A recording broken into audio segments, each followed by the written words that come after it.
term Dark Night of the Soul comes from a 16th century poem written by a Spanish mystic. It is a term that describes the spiritual crisis that emerges in a person on his way to a mystical union with the divine. It is a difficult time, marked by temporary feelings of desolation, melancholy, and hopelessness, all guideposts on a trip back to one's authentic self. I have experienced this in my own life many times, and my sense is that my next guest is experiencing it as well. Curt Jaimungal is the host of the podcast Theories of Everything, and if that title seems overwhelming, that's because it is. It seemed overwhelming to me because I believe it is impossible to discover the truth about everything. Though the term comes from the field of physics, the sense that I got while interviewing Curt is that he is painstakingly in search of everything, and that he is on his way to finding out that he will be unable to find it. Our conversation meandered into so many different twists and turns, I sometimes didn't know where we were, but I thought it was important to stay in that lost liminal space, wanted to have it teach me, wanted to learn something from it.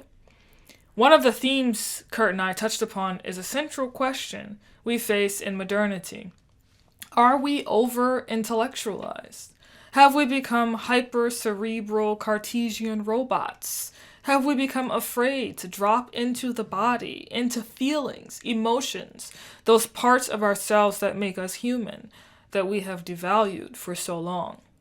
I personally think we have become afraid to do that, but the goal in this episode was not to convince Curt, but to stay with the questions themselves, in the hopes that being with them would allow something new and worthwhile to emerge. I wasn't always comfortable in this episode, but I think that's okay. And if nothing else, I hope this episode pushes you to stay in discomfort when it arises in your own life, rather than immediately trying to flee from it. I believe discomfort can teach you something about human suffering, but also about beauty and joy. It has already taught me so much. Awesome. Well, welcome, Curt, to the Heart Speaks podcast. So good to have you with us today. Thank you so much, Chloe. So I was taking a look at some of your work online, and I thought to myself, wow, I'm going to be so blown away by this guy. He knows so much more than I do. Physics, consciousness, science, mathematics, all things that I am very much a novice, if even that, at. So I wanted to start by asking you, I know you have a podcast called Theories of Everything, and I wanted to start by asking you, what is your current relationship with consciousness, with God? I know that you interview a lot of people who opine on these subjects, but I wanted to know if you personally had any relationship with these subjects right now. I'm sure it changes over time, but what is that like for you right now? Well, firstly, you and perhaps your audience will be woefully disappointed if you think that I have a wealth of knowledge in these subjects when it comes to theories of everything. So firstly, we should define what a theory of everything is. Many people, well, it's a physics term, first and foremost, and it means to unify what's called general relativity with what's called the standard model. And that usually is the theory of the large with the theory of the small, is how some people describe it. And then the way that I take it is, so my background is in physics, and that is what I'm interested in. It's more of the mathematically rigorous theories of everything. But as well as from when I started exploring this, I found that some people have their own, they would call it a theory of everything, because they take that in a much more broad, they take it literally. And I also tend to take it literally, everything. Which means, well, what the heck is consciousness too? Some people think that consciousness has a constitutive role in reality. That is, it's fundamental. And somehow we have a relationship between what exists and our consciousness, rather than it being a landscape of dead material that our consciousness emerges from. So I'm interested in what the heck is consciousness, and then does that have a relationship to free will? And also what is God? So some people say God is That's tricky. As you know, that's tricky. Some people, the more those that are on the more new atheist end will say God is the person that's in the sky, that's a man, that's a fictitious story that was useful, perhaps, or perhaps not useful in the past, and we need to be rid of it. And I used to believe that as well. The more that I've looked into this subject, the more that I realized that that's see, there's this term called subreption, which means it's a deliberate misrepresentation. And I don't know if it's a deliberate misrepresentation, but it's somewhat of a straw man, because it wasn't until recently that that idea has come about, and only with a certain subset of people. I was looking at the Pew data research, and it turns out that most people who consider themselves to be believers in God don't find it to be anathema to define God, that it's any definition of God would automatically be diminishing what God is. Yeah. And that God has, well, these are extremely tricky subjects. Sure. Okay, so if you don't mind repeating the question once more, I don't believe I answered it. I believe I started to give some definitions as a preamble. Sure. So what is your current relationship with, your personal relationship with consciousness and with God? How do you personally perceive consciousness, given, all of the beautiful minds that you've interacted with on both topics? Where are you right now? Well, where I am right now, it's a strange place. It's not a comfortable place.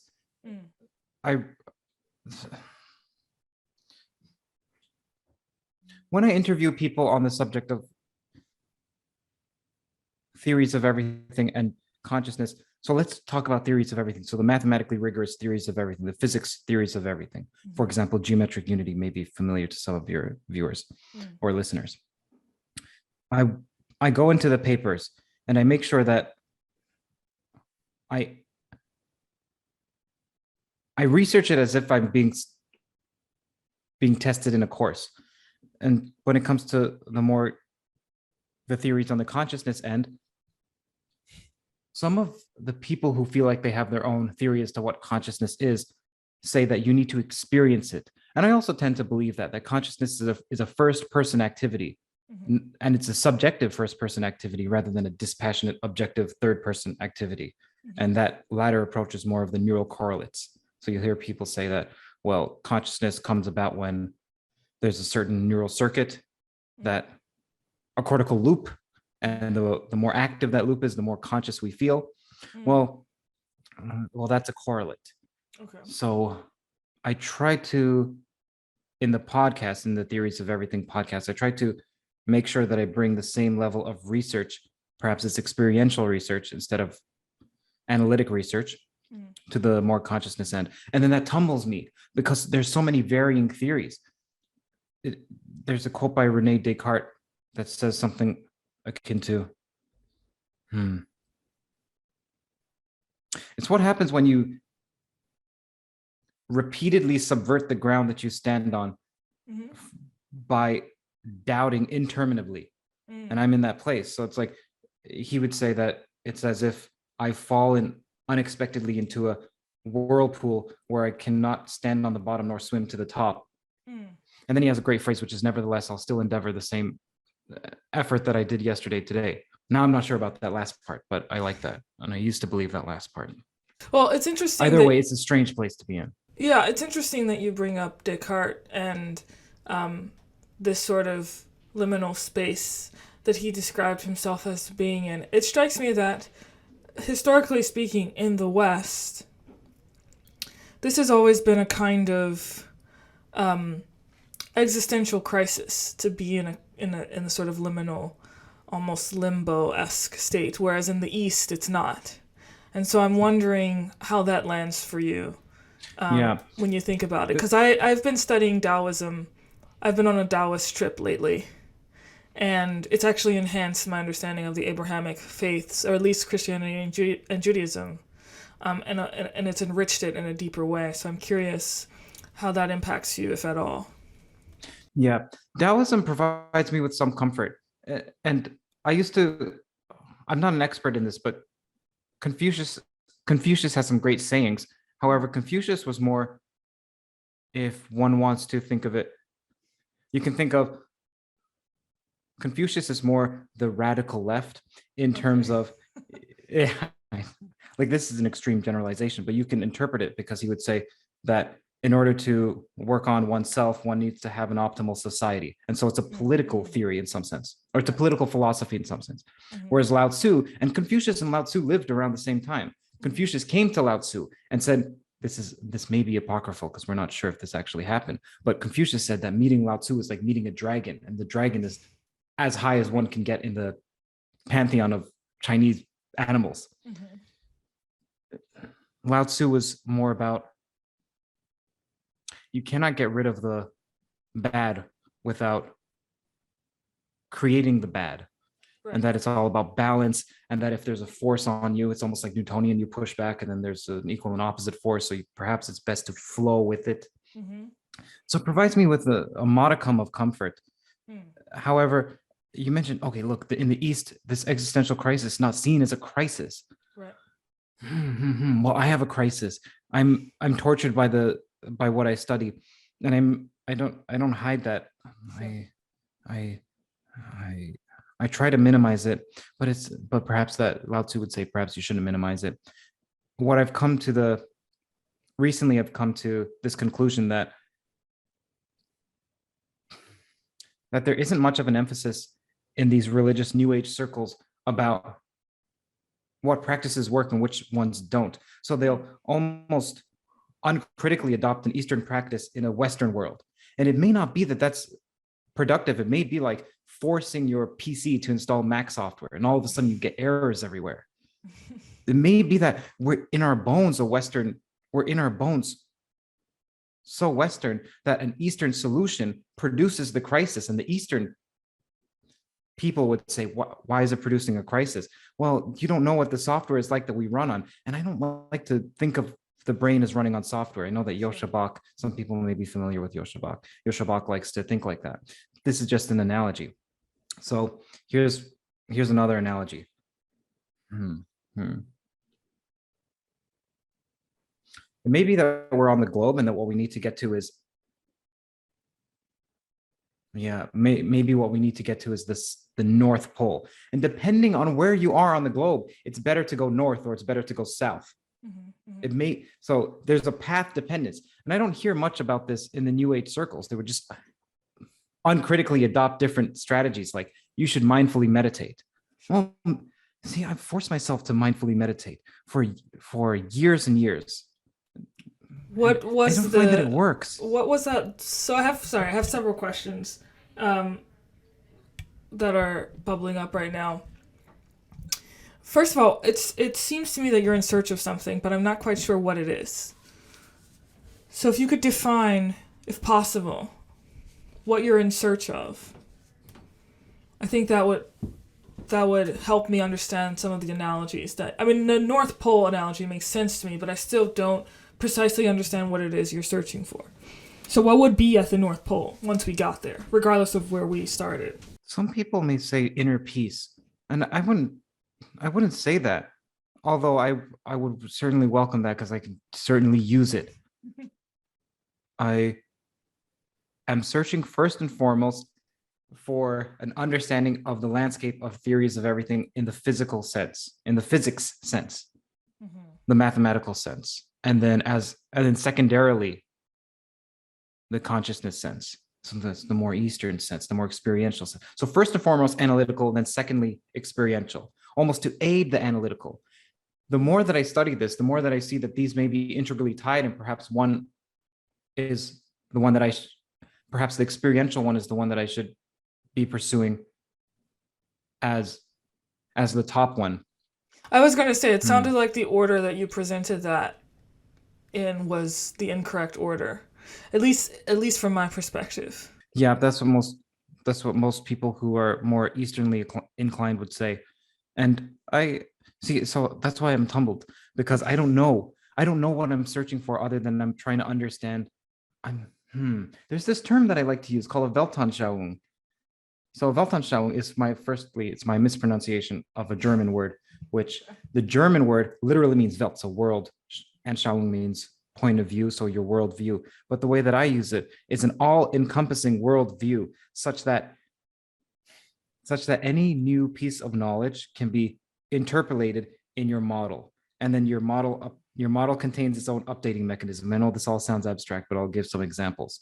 So if you were to speak to Ian McGilchrist and you were to ask him about this pen, he would say, well, the reason you have this pen and the reason why I'm holding it with my left hand is because of the brain and its left-right asymmetry. And he would have some well-articulated point of view. Now, Peterson would say, yeah, it's because the Oedipal mother, and you want to make sure that Nietzsche is with the Dostoevsky, et cetera, et cetera. And they all have a way of explaining almost any fact. And they also in their model have a conception of ontology. And if your viewers don't know what ontology is, it just means what exists. You can think of it like metaphysics, what exists. And then they also, thirdly, have a consistency between their model and how they act. Now, some people, I know we don't want to talk about this, and I personally, I'm not a fan of being anti-woke, but some people and the same with the alt-right, they're hypocritical in what they say and how they act. And so a Weltanschauung to me is to be consistent with what one professes their model to be and how one acts. Maybe what I'm doing is I'm on a journey to find or create my own Weltanschauung, or perhaps, see, I call the Theories of Everything podcast, I call it a project, because it's not clear to me if it's a podcast per se more than a project, because it seems like there's an end goal. And then it's not clear to me if this Weltanschauung should be a community-driven effort rather than an individualistic one, or perhaps it's both. So I'm not sure. I'm searching for also what I'm searching for. Okay. Now, do you know why you're searching for a worldview? Because I'm a confused person, and it's not a comfortable position for me to be in. It's for me to talk about this right now makes me somewhat nervous, and right, it makes me somewhat nervous. It's a destabilizing position to be in, and it's absolutely not comfortable. But that wasn't why I started this. When I started the Theories of Everything project, it was because I've always been interested in certain fundamental mysteries. Why are we here? And I would have eschewed that question as being in the fictitious religious domain that tries to impose meaning upon the world. I don't see it the same way anymore, but I would have. And what are the origins of the universe? What is the origin of life? How does consciousness come about? So I'm interested in those questions ever since I was a kid. And then I went into filmmaking, so I abandoned that. And then I thought, since this pandemic started, well, why don't I go and elucidate it for myself as well as others simultaneously via talking to people who claim to have the answers. That's how it started. And then as for where I am now, I'm just continuing on this journey, but I'm not sure where I am now. That's fair. That's a fair place to be. But you say that it's also uncomfortable. Yes, to say the least. That's very interesting to me. I've had a bit of a spiritual journey. I grew up in what would I call it? I grew up in a non-denominational Christian family, which was very much similar to Seventh-day Adventists, which meant that I was exposed to Jewish thought at a very early age without realizing that it was Jewish. Right. And so I had an insider-outsider relationship with both Christianity and Judaism, because I grew up observing all the holy days in the Old Testament as a Christian, and I grew up not observing any of the mainstream Christian holidays like Christmas and Easter, also as a Christian, which gave me a paradoxical identity, and a capacity to see sort of inside and outside things simultaneously. And that's probably why I ended up being attracted to Taoism on some level, because Taoism I think it welcomes the paradox as a fact of reality. And also, it's not as if this paradoxical understanding, this limbo-like understanding, is only exclusive to Eastern traditions, right? There are many Western mystical traditions that correlate or just have their own versions of what would seem to be a more Eastern viewpoint. And, John Vervaeke has said that the Eastern-Western dichotomy is really an illusion anyway, to some extent.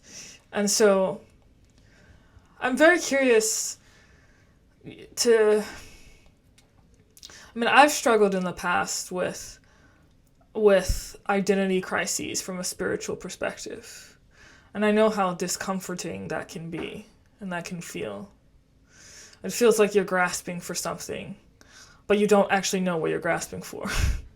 And so I resonate with that. But I'm still trying to, and maybe it's not possible, and that's okay.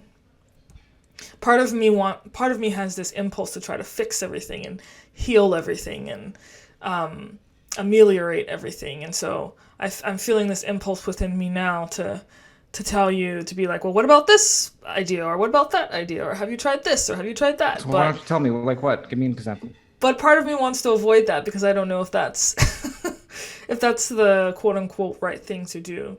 I can just say that I've been very much impacted by... I started meditating when COVID hit. I started a meditation practice when the pandemic started.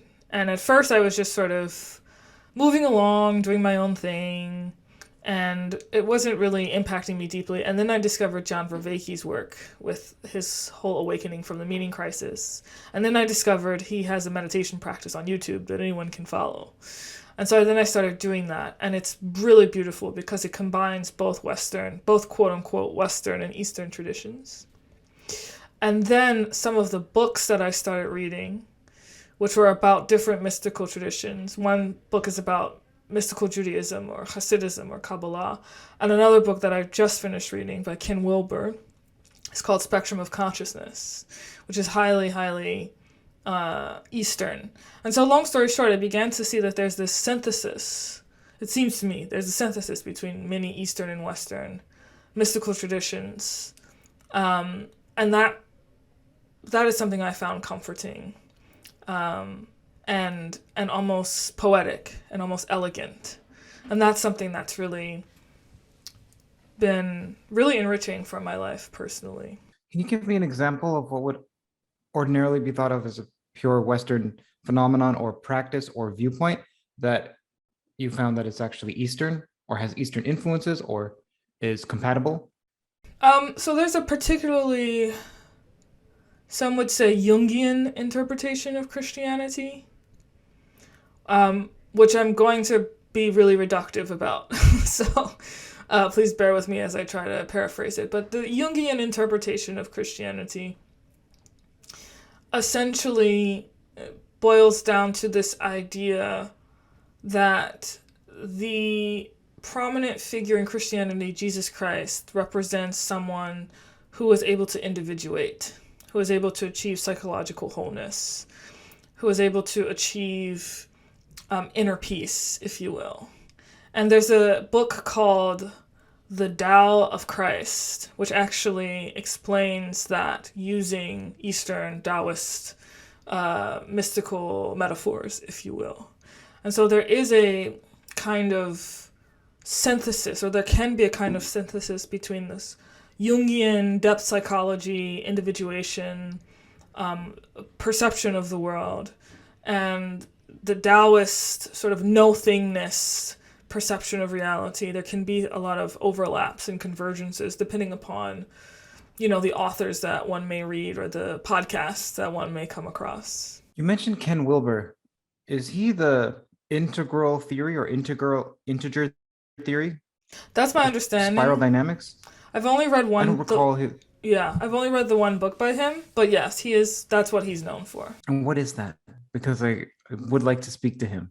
I probably am not the right person to answer that question. The book I read wasn't, I guess it was the beginning of integral theory. I can talk to you a little bit about Spectrum of Consciousness because I just finished it. Spectrum of Consciousness is very interesting. It actually starts out by a discussion of physics. It starts out with this discussion of the perceiver not being able to be perceived. It starts out with talking about how, and you can correct me if I'm wrong because, again, I'm a novice at all of this, but his understanding is that when you're measuring something in physics, the measurer themselves actually impacts the measurement. And so he goes on to talk about how there are many implications that come from this. One of them being that time is an illusion. Another of them being that the subject-object duality is also an illusion. And he starts from a point of view of rooted in physics, and then he actually ends up speaking a lot about different Hindu, Taoist, and Buddhist traditions, and how many writings and sayings and quotes from many of the mystics in these traditions actually confirm what many physicists have discovered about the nature of reality and the non-dual nature of reality. And he also talks about how wholeness can be achieved by unlearning the ways in which we've split the world. Us versus them, me versus you, projections, etc. And so that's the gist of the book. Okay, so the thoughts that occurred to me right now, the reason why I'm unsure whether the analytical approach or the experiential approach is one that should be primary is that people like Ken Wilber and Rupert Spira, Deepak Chopra, I know when Deepak's name is mentioned, some people scorn. I'm not saying that with any level of derision. They say what is fairly nebulous and unfalsifiable from an objective standpoint, so that you can't tell if what they're saying is true or not. And when it comes to their interpretations of quantum mechanics, there's this sense in the new age, for lack of a better term, community, that quantum mechanics says that the observer is necessary and has a role in creating reality. That's one interpretation of quantum mechanics, and there are 10 or even 15 interpretations of quantum mechanics that are all consistent with what we've seen. So, for example, one is that we just require something called non-local hidden variables. And then you don't need necessarily an observer to create reality. And another one is what's called superdeterminism, which says that it's all determined, and it's all been determined before. We've been correlated at some point in the distant past and we have missing information, and this missing information is what brings about the uncertainty in quantum mechanics. And there's nothing mystical about it. There's also decoherence to explain decoherence is not trivial. Anyway, people can look up decoherence. Sure. So there are many interpretations of quantum mechanics that don't require some outstanding role of the quote unquote observer. And then there's the relational view of quantum mechanics, that's Carlo Rovelli's, and there's the wave function is the universe, and that's the decoherence point of view when you hear many worlds.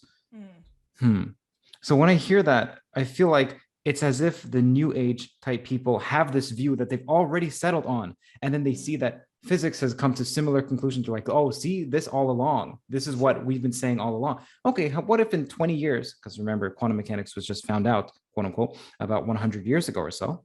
What if in 100 years from now, we realize, oh, our interpretation of quantum mechanics is entirely deterministic and it requires no observer? Then are those new age people going to give up their point of view? Perhaps not, because they already have that instantiated. So it's as if they're looking for evidence that confirms. However, the absence of that evidence doesn't disconfirm. So it's non-disconfirmatory evidence. And I'm not a fan of that type of evidence. Sure. Or that type of reasoning. I'm not sure that that's a fair assessment of spectrum of consciousness. I can't speak to the other people that you've mentioned. I haven't actually engaged with their work. But spectrum of consciousness struck me as one of the more mathematically involved texts that I've read in a long time, and it actually got me interested in physics and interested in mathematics. And I mean, I've been interested in science ever since I discovered John Vervaeke, really. But this particular text got me interested in physics as such. So I would recommend reading the text, taking it apart, do all of that. But I would also give it its fair shot, because at least my impression was that it seemed mathematically grounded to me. I definitely am interested in. I think I've already confirmed an interview with Ken. We just have to set up the Mm, date. This was a few months ago, so I'm interested in going through his theory. I don't know his theory. sure. I don't. Yeah, I can't speak to it. That's fair. I'm wondering, I know that I saw your film Better Left Unsaid, and I was wondering, you just mentioned another theory. Actually, if you could maybe repeat it. Another theory of quantum mechanics. Um, it was the second theory that you mentioned. Not before you mentioned the decoherence. Mm-hmm. There was one that you just spoke about. Superdeterminism. Yes, can you explain that again?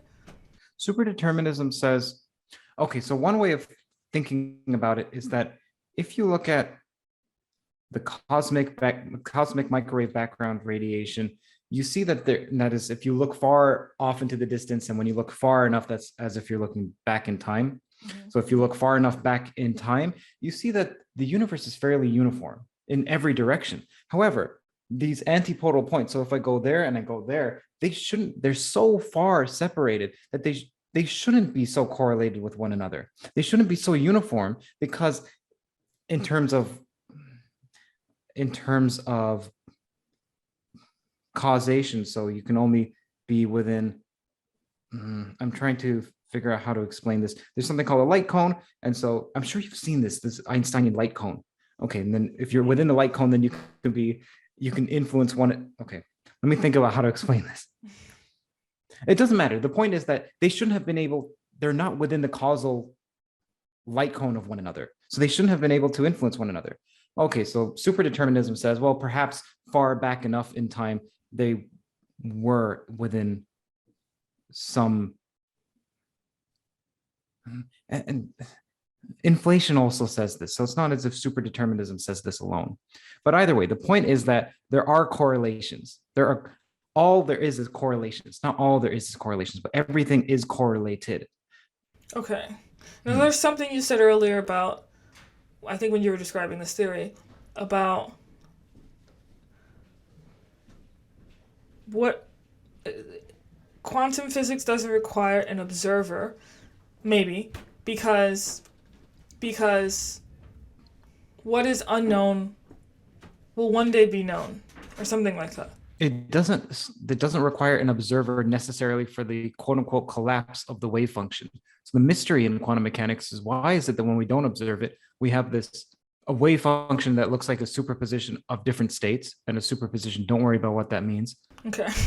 But then when we observe it, it collapses to one of the states. So the standard example is a spin up or spin down particle. Okay. So if you look at it, if you can't look at the electron, but if you model the electron, then you can prepare it in a state that is a superposition of being 50%. I mean, you've heard that.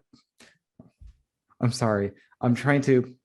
Let me say something that might spark an insight. You said something specifically about there's a theory in which there's no need for an observer. The unknown will become known, and ultimately there's no mystery.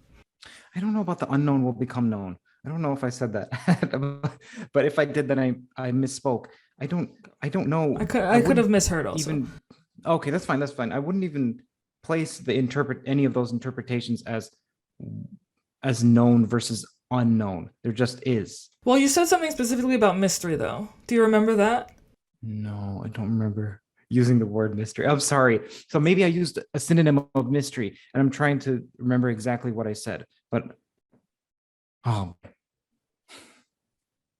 I don't remember exactly. Let me tell you what I'm getting at. Or let me try to articulate what I'm getting at. Sure.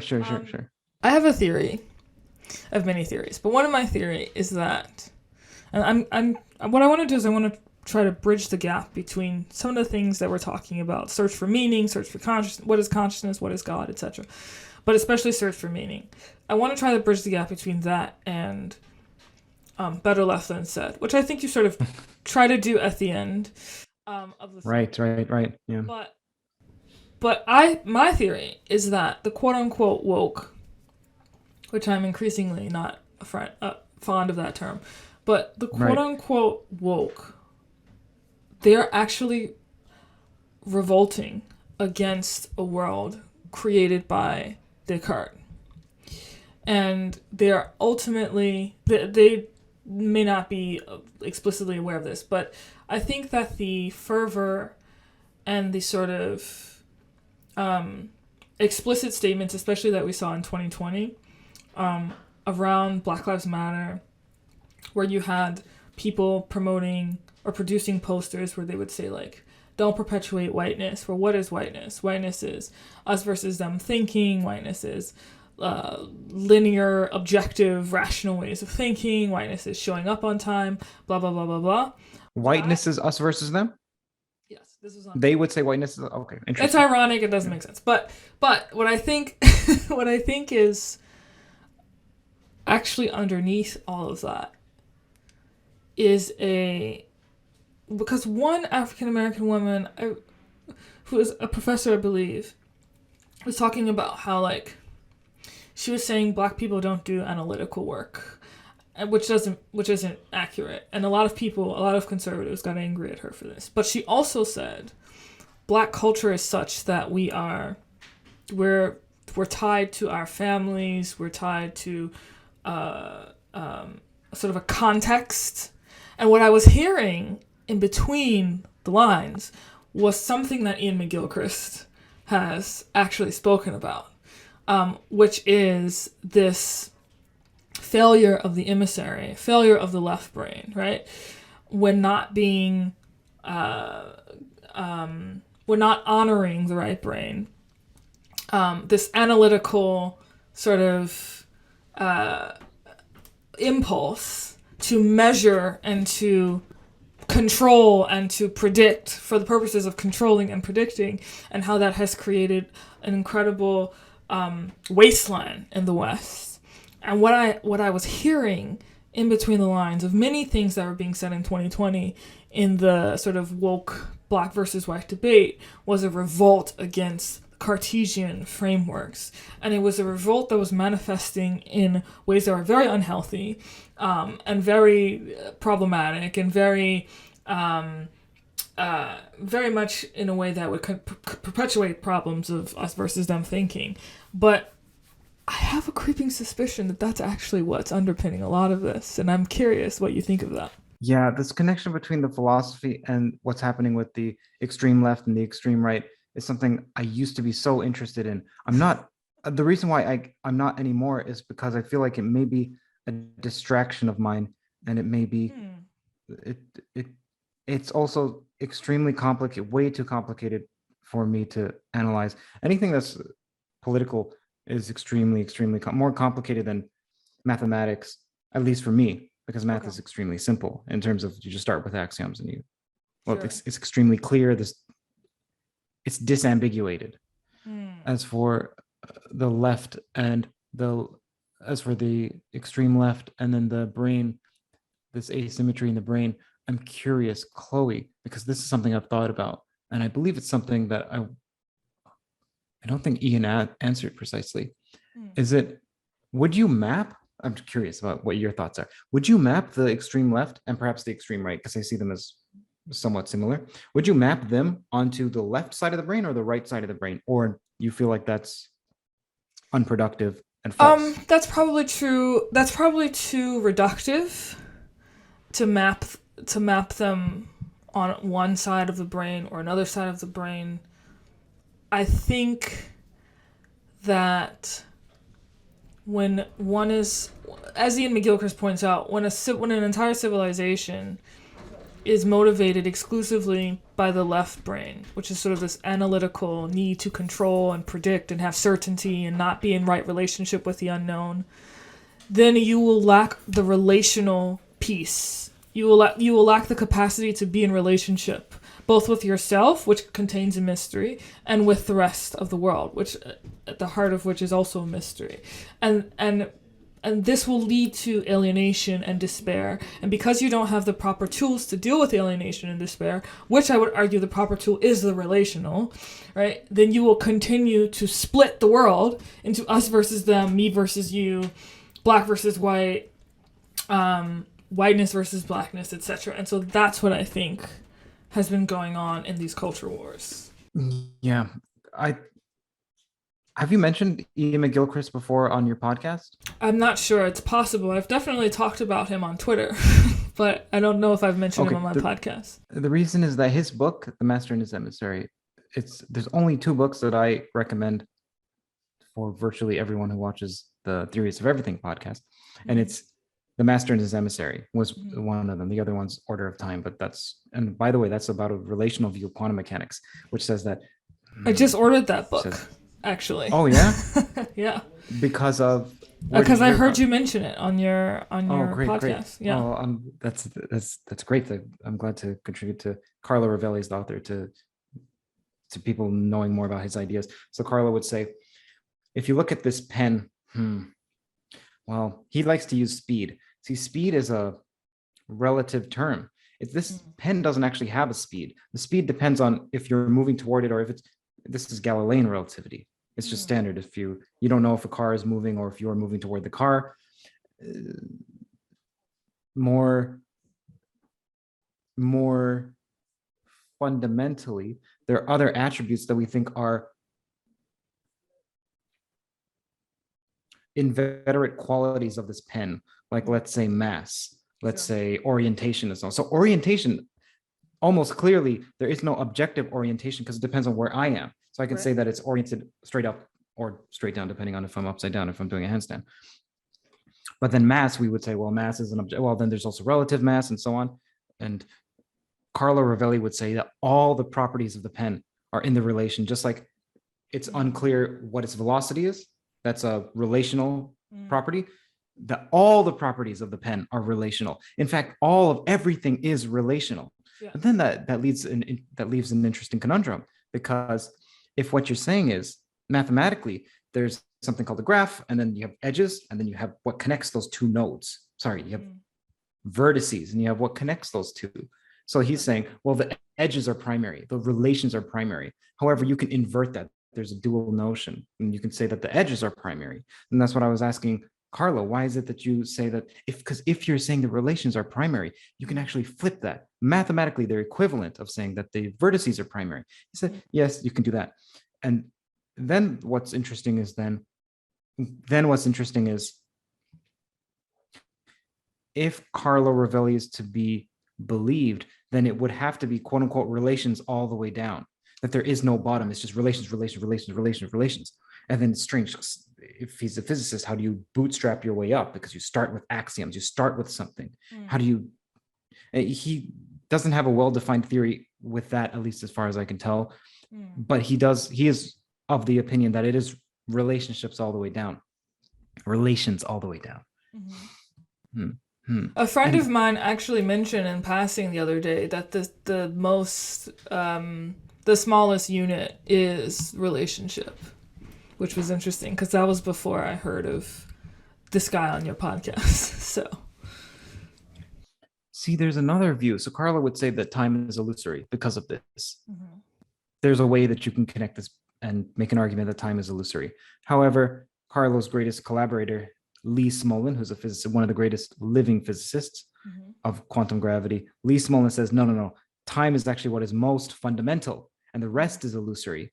And someone else that I've spoken to recently named Nicholas Gissen comes to a similar argument from another perspective that has to do with free will, which is so fascinating, Chloe, because all of these topics, you're wondering, how are these tied? I'm wondering, how are these tied? There seems to be a connection between consciousness and God. There seems to be a connection between that. There seems to be a connection between that and meaning, between that and free will, between that and physics. What is that connection? So it's as if what's happening with your podcast, perhaps with mine as well, is you've heard the story of touching the elephant at different parts and not realizing that it's the same object. That's what I feel like, except that I'm not at the stage where I see it's the same object at a verbal articulated level. Maybe it's a pre-verbal level. Sorry, maybe it's at a pre-verbal level, and I have intimations that these are all reflecting on some underlying quote unquote reality. But as for exactly how that comes about, I don't know. And I've had feelings, like experiences, where I'm about to touch true reality, and it was extremely terrifying, extremely terrifying. It was some of the most terrifying experiences of my entire life. I can't even talk about it without perhaps sending myself into another bit of mental instability and crisis. It's because it's such a recent experience of mine that I'm only now recovering from, Chloe. Part of why I had to push this back was because I had some, I can, let's say, an episode. I don't know what to call it. It wasn't a panic. Like, to call it a panic attack would be a lovely word for it. Like, I wish it was a panic attack about this subject, partly because I treat this subject so solemnly and so zealously, so diligently and so devotedly, that when I'm interviewing someone, I try to take on their theories. I try to take it on experientially. Like, if I'm interviewing Ken Wilber and he says, you need to do this meditation practice in order to understand my theories, you can't just understand it by reading it. Well, then I'm going to try my best to emulate the meditation practices in order to understand his theories. But then there's so many different kinds. And I mentioned an analogy of PC with Mac software. Well, imagine then there's Linux as well. And imagine there's 10 different ones being installed on my PC or being installed in whatever. Yeah. There's so many errors. And I'm so confused. And I can't describe that experience. Yeah. It sounds to me like what you're experiencing is what Vervaeke would call combinatorially explosive, right? It's like there's too much to process. There's too much that you're trying to process all at once, and it sounds like to me that you believe that it's only by processing it all that you will achieve true reality. But maybe I have got that wrong. What is that, where you are conceptually, or is it somewhere else? It's that right now, because I'm at least somewhat in a sane, stable state, I feel as if I'm behind my eyeballs speaking to you as an individual, and perhaps you similarly, perhaps people who are listening similarly, perhaps they feel like there's these objects around them. That's such a wonderful place to be in. I never realized how comforting that is and how precious that is. That is so effing precious, Chloe. The place where I was in a place where, oh man, I can barely say it, but you also don't have to talk about it if you don't want to. No, okay, sure. But the point is that it's not about there are too many options. It's that there was ambiguity as to what is ontology. So ambiguous ontology. And that sounds like, well, see, up until about 3 weeks ago. What is so much. Sorry? Right? What is so much. Oh, yes. Yeah, and what could be is also so much. And then the relationship of what could be to what is it true that all possibilities exist? Man, I can intellectually understand that, and that's a comfortable place. That's where I love to be, because it's so effing, it's so comforting is the only word that I can use right now compared to what I was, which was extreme discomfort. Right. It's such a comfortable place to be in, but to actually comprehend that, to think of what that means, to treat it seriously, it will at least leave me in a void of inoperativeness and feeling like I'm on the brink of a place where I may not be able to recover from. So I don't know if what I should be doing right now. Oh yeah, and then I had this intimation, Chloe, that, Curt, what you've been doing with your life, not just with the Theories of Everything podcast, is thinking way too much. You think. You're such an analytical person. Yeah. Trust your feelings. Trust your feelings, Curt. Ground yourself in your feelings. And it's not to say that thinking is wrong, but Curt, you've been doing it way too much. And look at where it's leading you. You're spiraling out of control.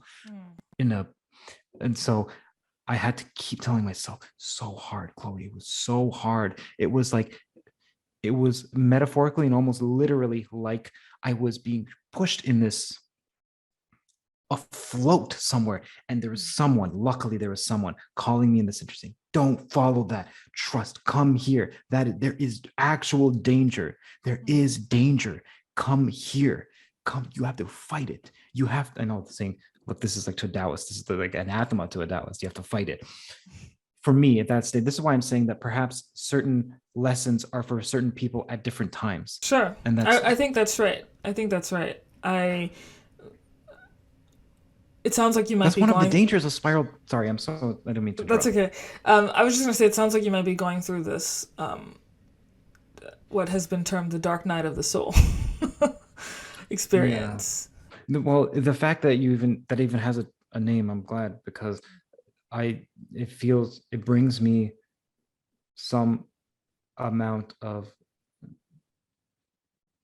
joy, or at least a lack of sorrow, to feel like it's a common enough experience that there's a name for it. It's one of, when you go to a therapist and they diagnose you, you actually feel better, or a doctor, because you feel like, oh, okay, at least if it has a name, there's probably a treatment. Other people feel You can this. name it, right? So yeah. So that's great. I also wonder if you've ever played a musical instrument. Yeah, or I used to play the guitar. I haven't played in years. And that's something I spoke to Emma Gilchrist about, because I'm so analytical, Chloe. I don't was listen gonna to music. say, yeah, you should. If I were you, I would start listening to music, and I would start playing music again. Yeah, I should do that. I'm much more a fan of playing than I am of listening. Okay. So and same with films. So I'm a filmmaker, and I'm not a. I watch films to pass the time with my wife. It's an enjoyable activity, but it's not as if I actually like creating more than I do consuming. Perhaps you're the same. I think maybe that's but I'm not entirely sure. Maybe that's my own idiosyncrasy. I like to think of. I like to think of. I was reading this beautiful book on Jewish philosophy called "The Roots of Jewish Consciousness" by Eric Newman, who was a student of Carl Jung, and who's brilliant. And he talks about this idea in Hasidic Judaism, and how it contrasts with Gnosticism, although there are some overlaps. But Hasidic Judaism, in its original iteration, promoted introversion, right, in order to achieve psychological wholeness, but then so that you could go back out into the world and reveal to the world what has been revealed to you and help the world, essentially. So I am an introvert by nature, but Same. and I have a love-hate relationship with social media because of that. But I do love that idea of needing to go inward and outward, and be in balance. And there's also a musical analogy there when it comes to jazz, for example. If a jazz musician is playing with other jazz musicians, then there's some ambiguity there. There has to be a kind of unknownness with which one can riff, and that's part of the context that actually beautiful jazz can emerge from. If everything was known, if everything was pre-known, then jazz wouldn't be as exciting or surprising, right? And so for me, balancing the introversion with the extroversion is an attempt to go out into the unknown and to be challenged by the unknown, but also to be delighted by the unknown. And what I'm hearing in some of the things that you're challenged by right now, and this probably is off because of the insufficiency of words, but your relationship with the unknown seems to be one of terror. Somewhat right now. I'm hypersensitive to that. I wouldn't have said that was the case up until about 3 weeks ago, but it's becoming abated. I mean, it's abating right now. So I'm much like, you're getting me on a good day. This is me on a good day, Chloe. So I can tell you what the last couple of weeks were like. But anyway, the point of that, you mentioned something interesting. You said words are insufficient, and there's someone called Wittgenstein who's of the analytic tradition too, an analytic philosopher, who said that of what one cannot speak of precisely, one must be silent. And then also, which I resonate with, and that's one of the reasons for me explicating as specifically as I can when I choose my words, as well as with the podcast, exploring it with as much rigor as I can, because I feel like much of philosophical problems are a result of dubious meaning. So let's say even the word consciousness, perhaps that word should be fractionated to John Vervaeke's adverbial versus adjectival consciousness. That's not John Vervaeke's, but he popularizes that. And I believe Joscha Bach uses phenomenological consciousness versus some other type of consciousness versus some other type of consciousness. Perhaps these words we use and the paradoxes that we feel are because we're using a term that is polymorphous. And so we're taking one aspect of it and finding contradictions when actually they're separate aspects. So I like that from Wittgenstein. But then Wittgenstein also had his ladder, which said that the whole point of my, I believe, is tractatus or tractate. The whole point of it was to get you to this point where you realize now that there's no point even to speaking at all, that this is all foolish. And I tend to like that, at least right now, though my views change on a monthly basis. The reason I like that is that I do wonder how much of reality is like a fractal, in the sense that at any scale, it's similar to any other scale.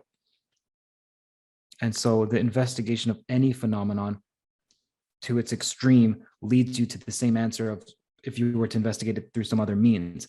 That's one of the reasons why I'm not so sold on this solely experiential approach over the analytical approach, because people like Cantor, who was a mathematician, believed by studying infinite sets, he was studying the mind of God, and perhaps he was. Perhaps if you study logic to its extreme, you come to the same conclusions as if you were to fully experience to the extreme. Let me think about that for a second. That strikes me as impossible. That is my intuitive gut level reaction. Yeah. It strikes me as impossible because consciousness is embodied. And so this idea of a kind of hypercerebral, this idea of defining a hypercerebral approach to the study of logic as though it is itself divorced from experience. I mean, it is a kind of experience, right? To study logic to the infinite extreme. The question, so it's not a dichotomy between experience versus the study of logic. The study of logic is an experience. It's similar to how, at least colloquially, the difference between the West and the East is the West would say, there is good and bad, you choose the good, and you use your will and choose the good. And then the East would say, that's all illusory, and the whole point is to realize that's illusory. Mm-hmm. I have a feeling that both of those approaches are the same in some manner. Similar to, look, if you're at a part of the globe, you can go north to get to the North Pole, or you can actually go south and you end up to the North Pole if you go sufficiently far enough. So I have a feeling that it's somewhat akin to that. Yes, but I would push harder though and say that if one conceives of oneself as a bodiless mind, then and one acts that way in the world, then, I mean, this is a very McGill Christian argument, but one will become cut off from oneself. And I don't know that if one is cut off from oneself that they can discover the mind of God. Now, I'm not saying that this is what this person was doing. You're referring to Cantor with the infinite sets? Yeah, but I'm very cautious because in the West we do have this long history of elevating the analytical framework over the experiential. There is, you understand the point I'm making. It's not really a dichotomy, but we do have this history of conceiving ourselves as bodiless. I mean, Descartes said in one of his writings that I could, and I'm paraphrasing, but he said, I can exist without my body, right? And so there is this thread within Western civilization which creates a kind of disembodiment, which celebrates disembodiment and then becomes alienating. I can give you an example. So Mhm. there's someone who I'm sure you're familiar with named Gibson, he's a psychologist, Mhm. who you've heard the term embodied cognition. So embodied cognition, body cognition. Descartes was on the more cognitive end, saying that I don't even need my body. I'm purely a screen for sensory input. And then there's on the right now the trend in cognitive science is embodied cognition, Mhm. which is somewhere in the middle. And then on the extreme end of the bodied part is Gibson, who would say that we're just bodies. And what we're doing is simply floating, and we're attuned to our environment. And that's where these notions of optimal grip, which I'm sure you've heard Vervaeke talk about, come from. And one way to think about that is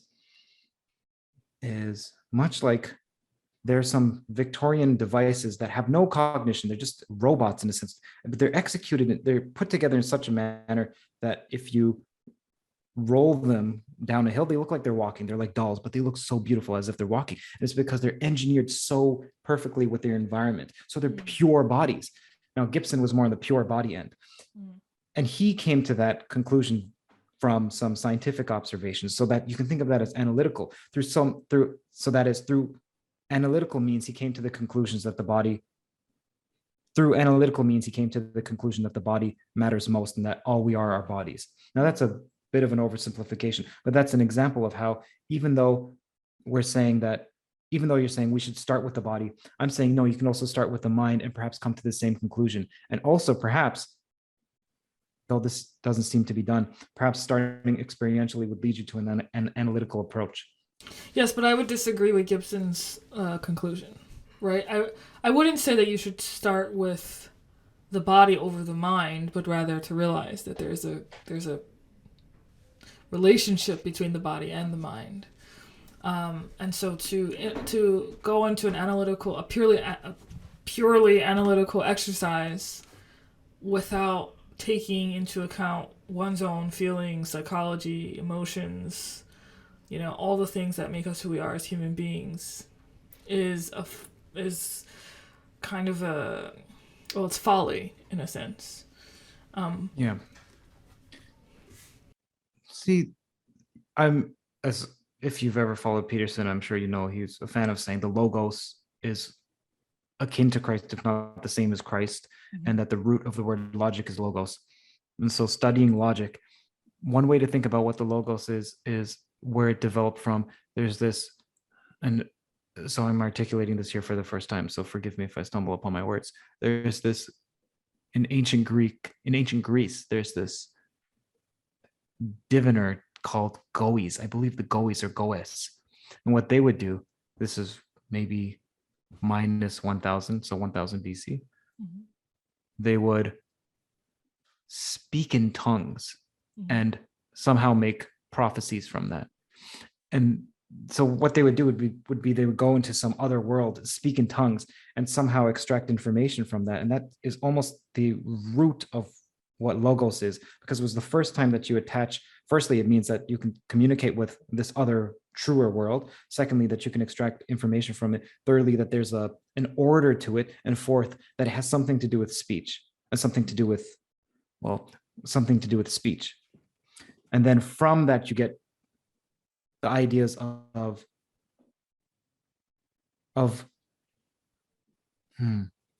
when you would ask an ancient Greek person, let's say minus 600, so 600 BC, I say minus because it's just easier for me. So 600 BC, what languages do you speak? It wasn't as if they would say, I speak German and I speak French and so on, presuming those languages exist back then. They would say, oh, I speak the rocks, if they were a stratigrapher, for example, or study stratigraphy. Or I speak the language of life, if they were a biologist, biologist, so the logic of life. And what they mean is that because I can understand the principles by which this operates, and I can use that to communicate, no, not communicate, I can use that to interact with it properly, that's as if I'm speaking the language. Mm-hmm. Then you can abstract that further and wonder, what is the logic of the universe? For example, I'm sure you've heard of the law of the excluded middle, which says that it's either some proposition is either true or false. Mhm. Okay, it turns out that that may not be the case. There are other forms of logic, but either way, the point is that there's logic. And what is logic? What is the true logic? That's almost like what is happening with the universe? How do I communicate? How do I act properly with the universe? And Vervaeke may say this: how do I know? How do I conform to the universe?